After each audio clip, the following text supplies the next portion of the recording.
there, I have a question for you. How many times have you opened your phone today? 10 times? 15 times? Or maybe a couple of hundred times? That's a lot. Have you ever questioned yourself, am I addicted to technology? Or am I a compulsive user of technology? If that's so, I am Jasmine Ando, and let's talk more about technology addiction or compulsive use.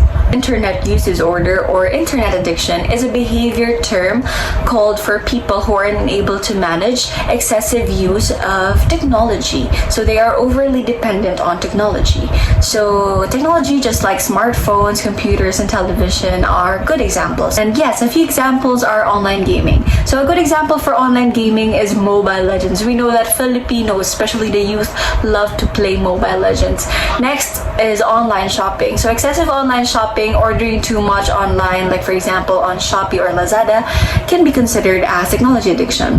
Next, we have social media surfing, Facebook, Twitter, and Instagram, video watching, YouTube, or anything else involving digital technology is under the category of behavioral addiction. So we call it behavioral addiction because a person has little or no control to regulate himself or limit over dependence in technology. The most prevailing technology addiction or internet addiction is the excessive use of smartphones. So I know that we all have smartphones, and there are people who are so much dependent with their smartphones. The inability to use this kind of gadget has proved up its own phobia, which is known as nomophobia. The term nomophobia or no mobile phone phobia is used to describe a psychological condition wherein people have fear of being detached from their mobile phone connectivity. So here is an overview of internet use worldwide. So this is published by April 2022. So the internet is used by 5 billion people worldwide, accounting for 63% of the global population, which is a lot. Internet users are also increasing, with the most recent data showing that the world's connected population increased by about 200 million in the year leading up to April 2022. There were 76.01 million internet users in the Philippines by January 2022. So the Philippines internet penetration rate stood at 68% of the total population starting the year 2022. Let's talk about the signs and symptoms of technology addiction. So this is proposed or introduced by Craig Nippenberg.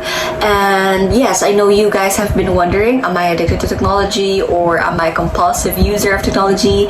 Now let's discuss about it and enumerate the following. So the first one is increased use. So the amount of time you spend in online media keeps on increasing. That is already a sign.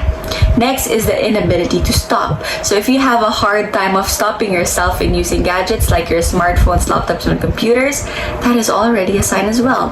Third one is the withdrawal symptoms. So this is when screen media seems to be the only thing that brightens up your day.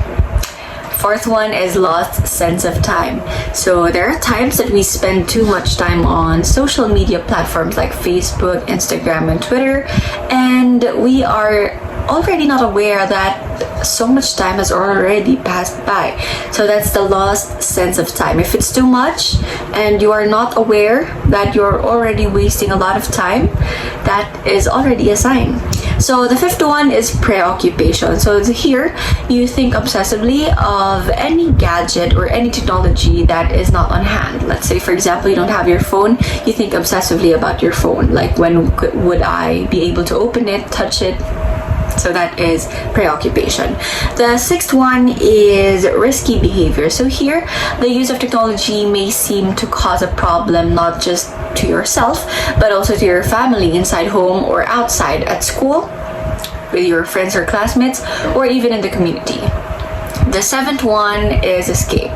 So here, I know there would be times that you would lock yourself in the room, watch some K-dramas and stuff. So if it's too much, if you use technology to isolate yourself and escape reality, this can be a sign of technology addiction.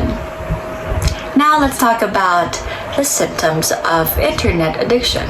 So according to Christina Gregory, The symptoms may manifest both the physical and emotional aspects of an individual. So let's talk first about the emotional symptoms. First one is anxiety or depression. So this may be because of the anonymous activities online or the information that we consume, or depressed mood and irritability caused by lack of sleep. The second one is the feelings of euphoria when using technology. So smartphones, computer, and any other online devices that causes you or gives you excitement, happiness, and satisfaction. The third one is unproductivity. So this one is a symptom as well, because you are unable to prioritize or keep your schedules, and there would be times that you would avoid work just to use the technology that you would prefer. So under this one is also the boredom with routine tasks. The fourth one is procrastination. So since you've already lost your sense of time, you tend to delay or put off tasks until the last minute or past the deadline.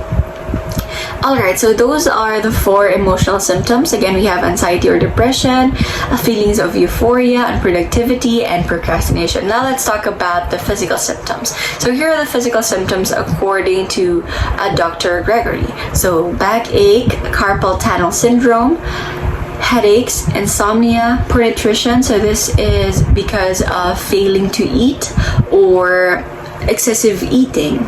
So either of the two. So which may result to either weight gain or weight loss. Next is poor personal hygiene. So many years ago, I should say, Dota was very popular as well, especially with boys by high school or elementary.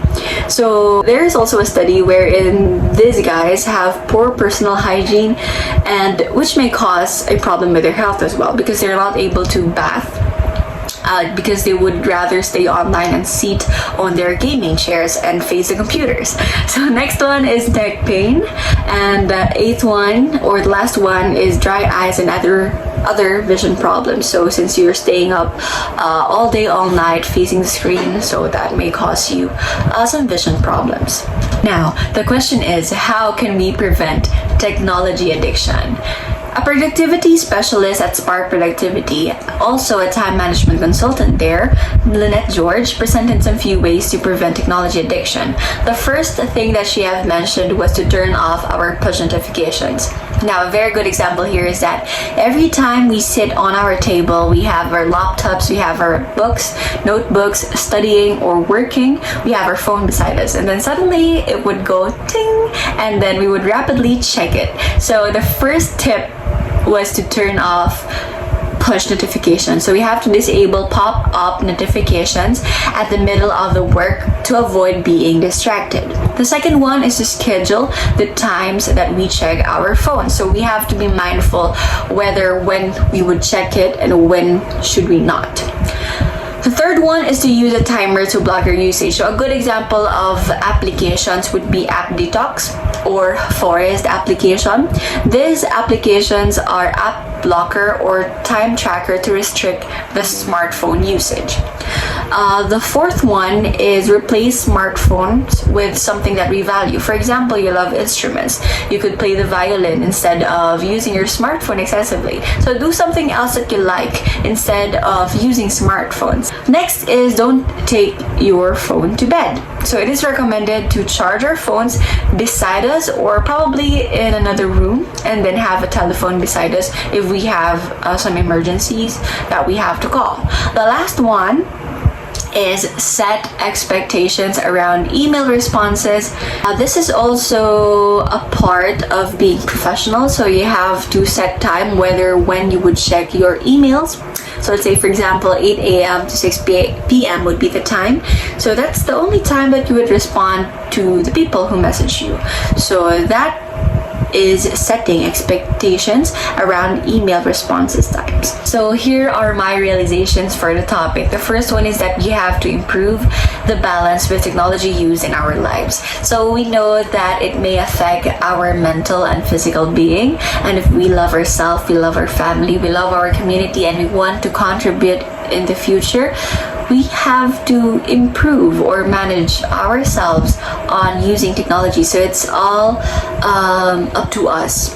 if we love ourselves, we have to be aware on the things that we do.